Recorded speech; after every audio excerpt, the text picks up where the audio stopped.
Press वार्ता में स्वागत है। साथियों, आज राष्ट्रीय अल्पसंख्यक आयोग ने एक अपना बयान आया है दिल्ली से और उसमें कहा है नूह हिंसा संगठित अपराध नहीं है। 31 जुलाई की जो घटना है वो अपने आप में एक दुर्भाग्यपूर्ण घटना है। हम पहले दिन से कह रहे हैं और पहले दिन से ही हम ये कह रहे हैं ये संगठित अपराध नहीं था। और जो बात हमने कही उसमें ये कहता है कि जो ये सोशल मीडिया की लड़ाई में और उसके भड़काने में और उसमें एक ये जो है टकराव जो बना उसकी है। अल्पसंख्यक आयोग ने हमारी बात की पुष्टि करते हुए जो हमने कहा था, सरकार से कहा था, पहले दिन से कहा था कि सरकार की विफलता है। सरकार समय रहते उपयुक्त जो कदम उठाने चाहिए थे कानून व्यवस्था बनाए रखने के लिए, उसमें विफल हुई है।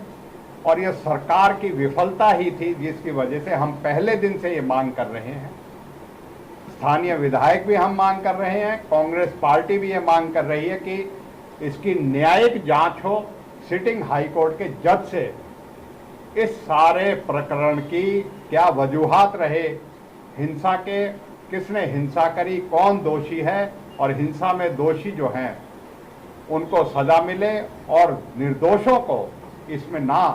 परेशान किया जाए। ये पहले दिन से हमारी मांग है और ये रिपोर्ट जो आई है मोटे तौर पे अमर उजाला अखबार में है, जिसमें इस बात की पुष्टि करी गई है कि प्रशासनिक जो है फेलियर जो है की वजह से ये दंगे हुए थे। और उसकी वजह से आज हम फिर से आपके माध्यम से, हमने पहले भी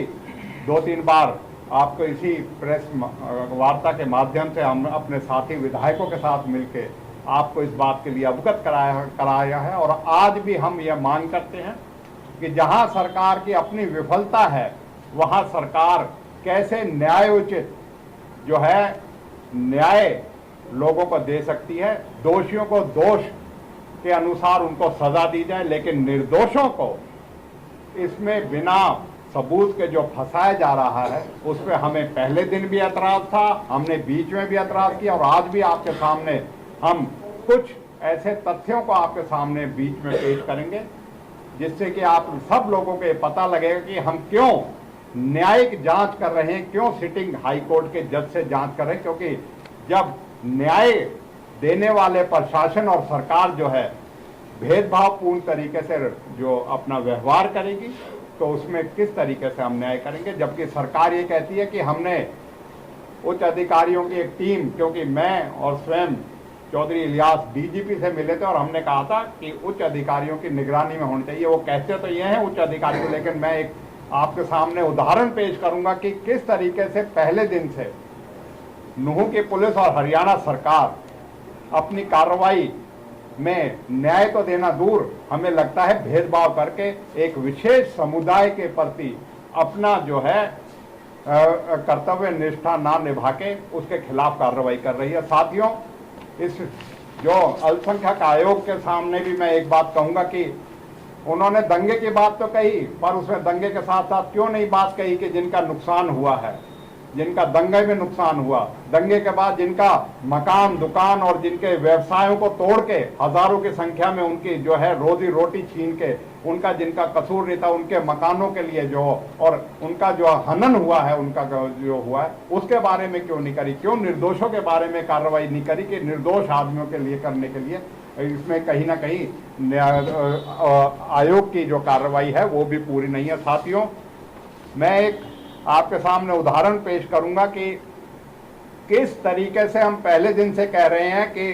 प्रशासन, नूह का पुलिस प्रशासन और जिला प्रशासन किस तरीके से अपनी कर्तव्य में फेल हुआ और अब कार्रवाई करके भी कार्रवाई जो हो रही है उसमें किस तरीके की कार्रवाई हो रही है। आम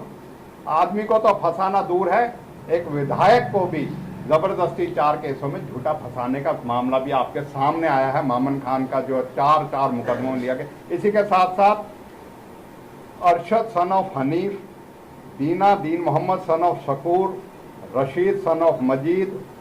मुनाहिद son of Shahida, Shahrukh son of Ali Sher, Rashid sun of Hanif, ये सारे अटेरना शमशाबाद नगीना के बाशिंदे हैं। अरशद सन ऑफ अली शेर, Umardeen son of Deen Mohammad, Adil DSP son of Fateh Mohammad, Haris alias Tulli son of Shrichand, Taufiq son of Sattar, Sakim son of Muddin, Haroon Rashid son of Wali Mohammad, Mannan son of Wali Mohammad, Fazar Noor son of Razzaq, ये सारे नगीना गांव के बाशिंदे हैं। इरशाद सन ऑफ इब्राहिम, शहीद सन ऑफ दीनू, ये पिथौरपुरी के हैं दोनों। Amir son of Abdul Sattar Maroda, Sajid son of Hamid Badarpur, Amin son of Akhtar Bhadas, Zakariya son of Nasruddin असाइसिका, Javed son of Mahmood Dhana, Talim son of Asru Sablana police station Kama Rajasthan. ये सारे 17 जो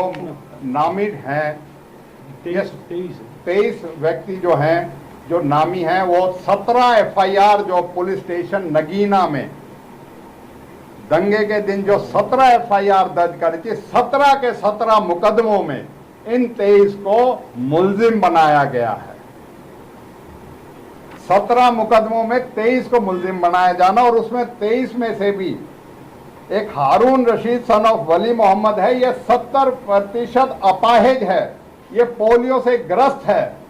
इसको भी 17 के 17 मुकदमों में कर देना, और उसी का भाई जो है हन्नान सन ऑफ वली मोहम्मद, दोनों को 17 के 17 मुकदमे। आप देख सकते हो कि किस तरीके की कार्रवाई हरियाणा पुलिस कर रही है, इस दंगे के बाद की कार्रवाई किस तरीके, और क्यों सवालिया निशान, और क्यों ना इनकी विश्वसनीयता।